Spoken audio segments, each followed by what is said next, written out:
Hello everyone. In this video, we will learn principle and introduction of NMR spectroscopy, which is a very important tool for structure elucidation of organic compounds.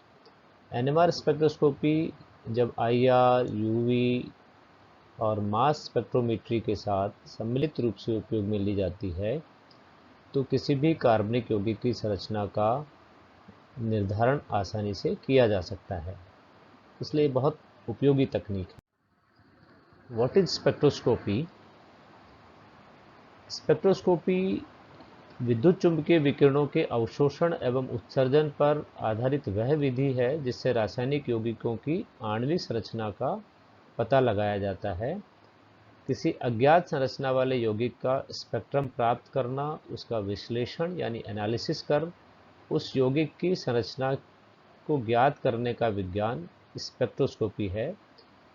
जिस प्रकार doctor x ray देखकर हड्डी टूटने का पता लगा लेते हैं, ईसीजी देखकर हार्ट में हुई किसी भी प्रॉब्लम का पता लगा लेते हैं, उसी प्रकार से एक केमिस्ट भी एनएमआर स्पेक्ट्रम को देखकर यौगिक की संरचना का, उसकी स्ट्रक्चर का पता लगा सकते हैं।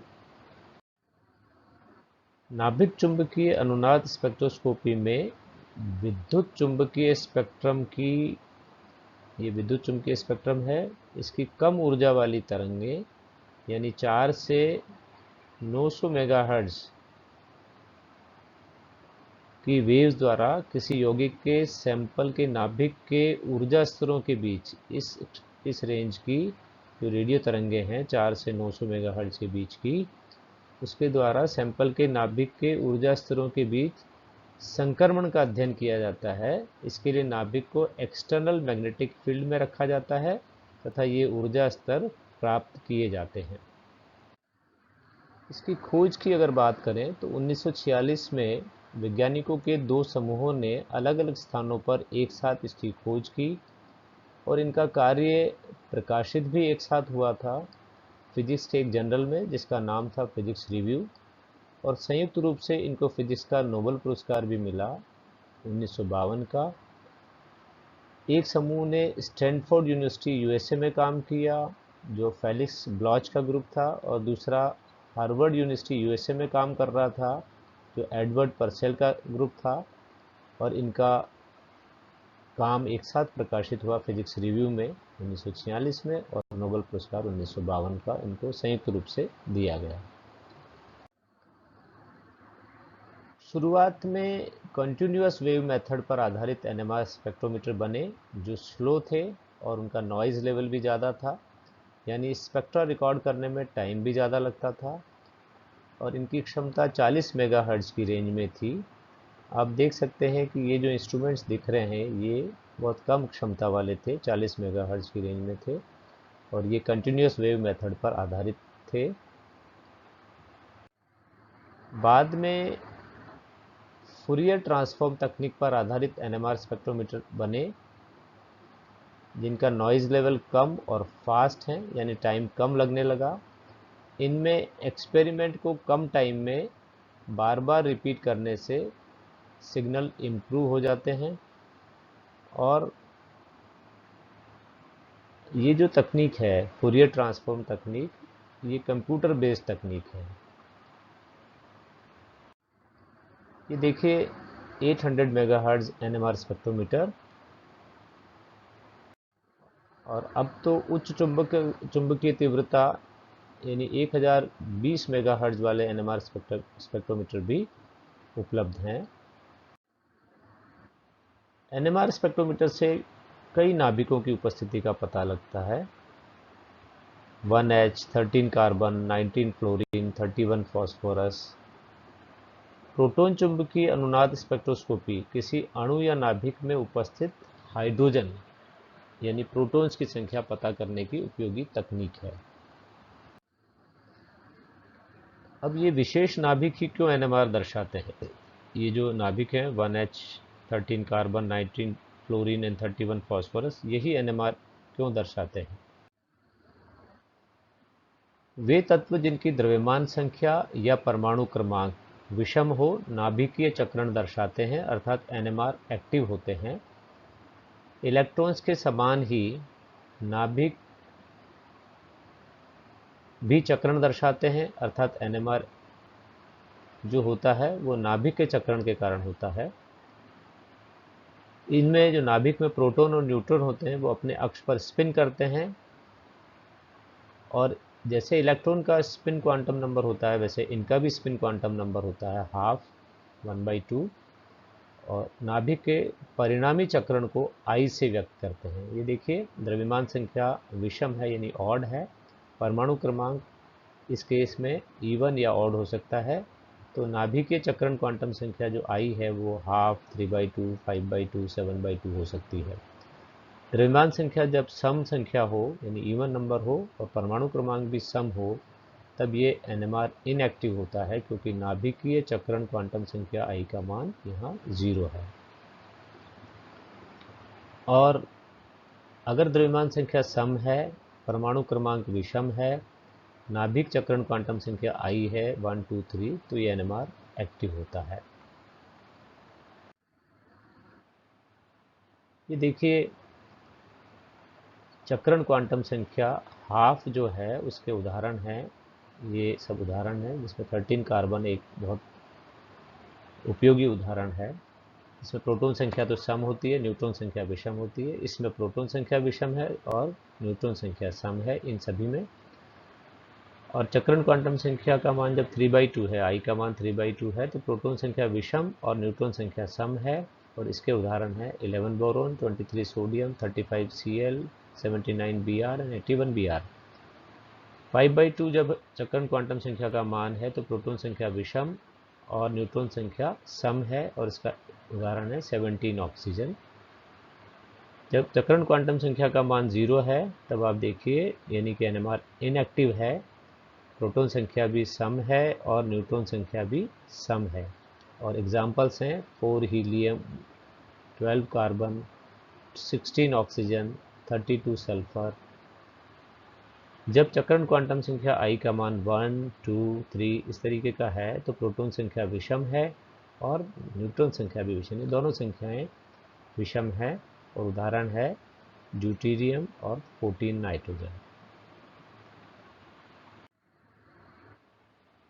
आगे देखिए ध्यान देने वाली बात यह है कि जब I का मान 1 2 3 भी अपन ने देखा है अभी, तो चुंबकीय आघूर्ण तो होता है, पर इनके स्पेक्ट्रा में NMR संकेत बहुत चौड़े होते हैं और इस कारण कोई उपयोगी जानकारी इनसे प्राप्त नहीं होती। जब बाह्य चुंबकीय क्षेत्र लगाया जाता है तो नाभिक के 2I+ विन्यास यानी ओरिएंटेशंस हो सकते हैं, लेकिन कार्बनिक रसायनज्ञों के लिए एक सौभाग्य की बात है कि कार्बन और ऑक्सीजन के सर्वाधिक उपलब्ध समस्थानिक चुंबकीय क्षेत्र में इनएक्टिव होते हैं, अन्यथा कार्बनिक यौगिकों के NMR स्पेक्ट्रा बहुत जटिल होते यानी किसी उपयोग के नहीं होते। ये देखिए 12 कार्बन और 16 ऑक्सीजन, ये आपको मालूम है सर्वाधिक उपलब्ध समस्थानिक है कार्बन और ऑक्सीजन के, यानी इनकी नेचुरल अबंडेंस बहुत ज़्यादा होती है, लेकिन इनके लिए आप देखिए I के मान 0 हैं दोनों के लिए, और ये NMR इनएक्टिव है, इनकी कोई स्पिन नहीं है, केवल एक ही स्पिन पॉसिबल है। NMR होने के लिए कितनी स्पिन चाहिए? 2 स्पिन चाहिए होनी चाहिए कम से कम, तभी NMR पॉसिबल है। हाइड्रोजन के लिए हम जानते हैं कि I का मान हाफ होता है, इसलिए इसके 2 ओरिएंटेशन यानी 2 अभिविन्यास संभव है।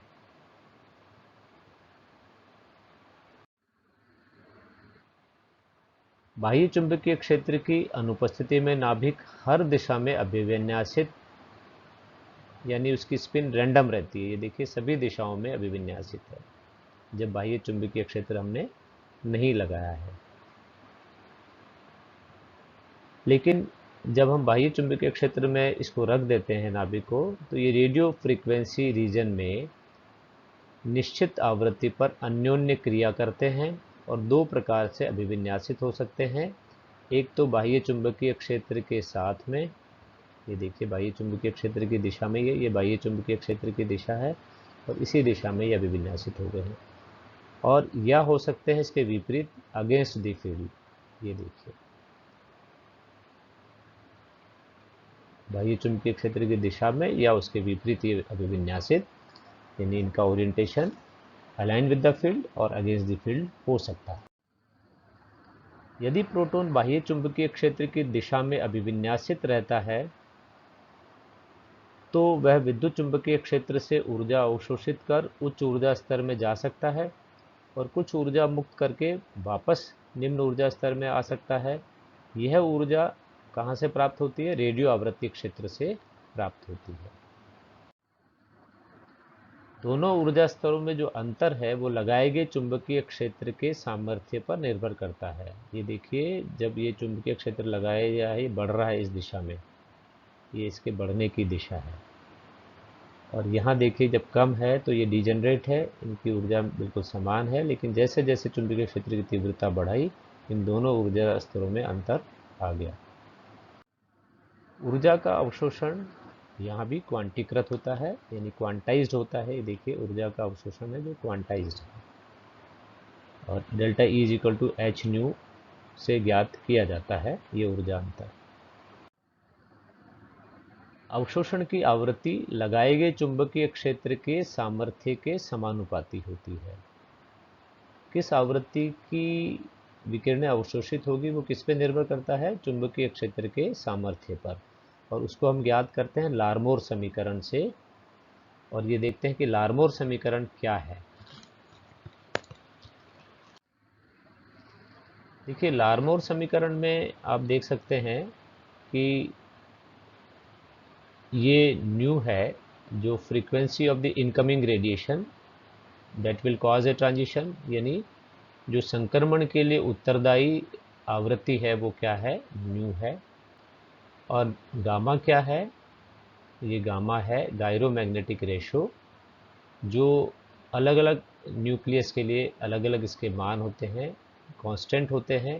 प्रोटॉन के लिए अलग होता है, कार्बन के लिए अलग होता है, नाइट्रोजन के लिए अलग होता है। ये गायरोमैग्नेटिक रेशो जो प्रोटॉन के लिए 26,750 होता है।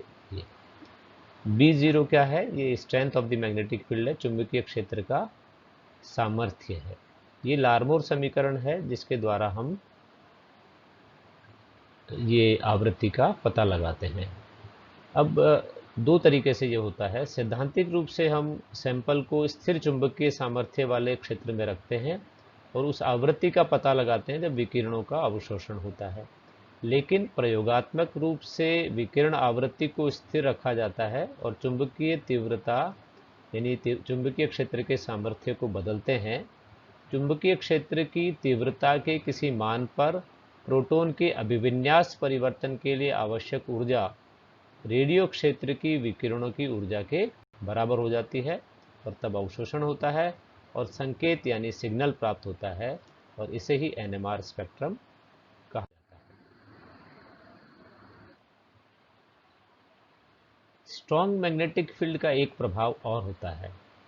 जब स्पिन एक्टिव हाइड्रोजन को प्रबल चुंबकीय क्षेत्र में रखा जाता है तो वो अपने अक्ष पर अयन गति भी करने लगता है। NMR स्पेक्ट्रोमीटर का संचालन इस पर निर्भर करता है।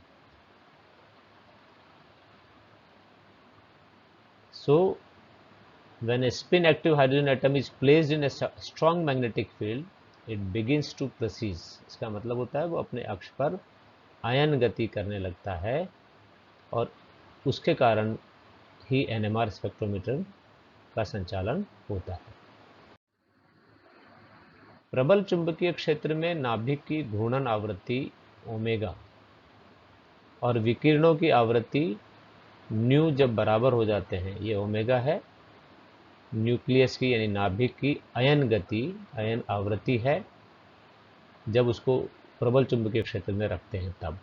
और जो विकिरणों की आवृत्ति है न्यू, ये देखिए विकिरण इधर से अपन इस पे डाल रहे हैं, इसकी आवृत्ति न्यू है जो 40 से 600 मेगाहर्ट्ज की रेंज में होगी। जब न्यू और ओमेगा बराबर हो जाते हैं तब ऊर्जा का अवशोषण होगा और नाभिक की स्पिन विपरीत हो जाती है, इन्वर्ट हो जाती है। इस प्रकार से एक स्पेक्ट्रम प्राप्त होता है जिसको कहते हैं नाभिक चुंबकीय अनुनाद स्पेक्ट्रम। इसमें संकेत यानी सिग्नल की तीव्रता और आवृत्ति के बीच संदर्भ यौगिक के सापेक्ष आलेख खींचा जाता है। ये देखिए, इस अक्ष पर तीव्रता को लेते हैं और इस अक्ष पर आवृत्ति को लेते हैं, और इसके सापेक्ष ये टीएमएस है, टेट्रामिथाइल साइलेन इसको बोलते हैं। ये क्यों लेते हैं और इसके सापेक्ष कैसे निकालते हैं वो हम बाद में पढ़ेंगे, लेकिन इसके सापेक्ष सिग्नल प्राप्त होते हैं। देखिए, इधर आवृत्ति है, इधर तीव्रता है, इन दोनों के बीच में इसके सापेक्ष आलेख खींचा है आपने, और ये देखिए चुंबकीय क्षेत्र की तीव्रता इस दिशा में बढ़ रही है। तो चुंबकीय क्षेत्र की तीव्रता यहाँ कम है, ये चुंबकीय क्षेत्र की तीव्रता ज़्यादा है, और इधर देखिए चुंबकीय क्षेत्र की तीव्रता कम है। इसको निम्न क्षेत्र कहते हैं, जिसमें ज़्यादा होती है, उसको उच्च क्षेत्र कहते हैं, अपफील्ड, ये डाउनफील्ड है। अब यहाँ जो उदाहरण दिया गया उसको देखिए आप, ये मीथेनॉल का एनएमआर स्पेक्ट्रम है, जिसमें ऑक्सीजन से जुड़े हुए प्रोटॉन, ये ऑक्सीजन से जुड़ा हुआ प्रोटॉन है, इसका सिग्नल निम्न क्षेत्र की ओर है, इसके सापेक्ष टीएमएस के सापेक्ष। और ये जो मिथाइल प्रोटॉन से ये तीनों मिथाइल प्रोटॉन कहाँ आ रहे हैं, इसकी तुलना में अपफील्ड आ रहे हैं, उच्च क्षेत्र की ओर आ रहे हैं, यानी टीएमएस की तरफ आ रहे हैं। यानी इनकी आवृत्ति कम है और इसकी आवृत्ति ज़्यादा है, लेकिन चुंबकीय क्षेत्र की तीव्रता इसकी ज़्यादा है और इसकी कम है। कि आप देख रहे हैं चुंबकीय क्षेत्र की तीव्रता इधर बढ़ रही है। इसलिए इस प्रकार से एनएमआर स्पेक्ट्रम किसके बीच में खींचा जाता है, तीव्रता और आवृत्ति के बीच में।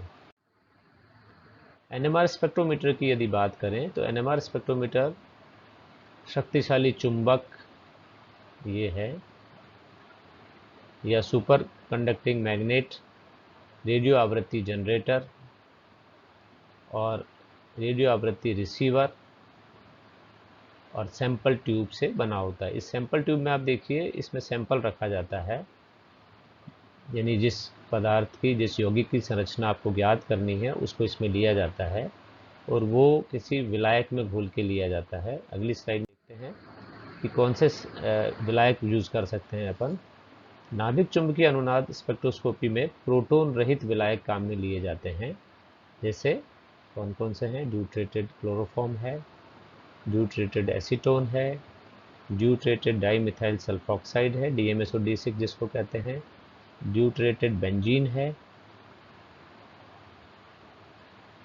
अब यहाँ एक प्रश्न उठता है, एग्ज़ाम में पूछा भी जाता है कि ट्राईफ्लोरोएसिटिक एसिड में प्रोटॉन होता है, फिर भी इसे विलायक के रूप में क्यों उपयोग में लेते हैं।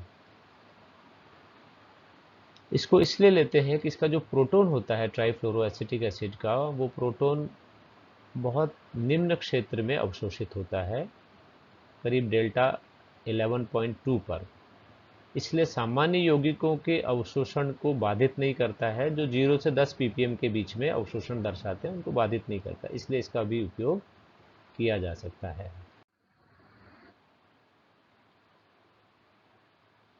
तो आपने इस वीडियो को ध्यान से देखा, धन्यवाद। अगले वीडियो में हम एनएमआर स्पेक्ट्रोस्कोपी के दूसरे कंसेप्ट्स को पढ़ेंगे। Thank you.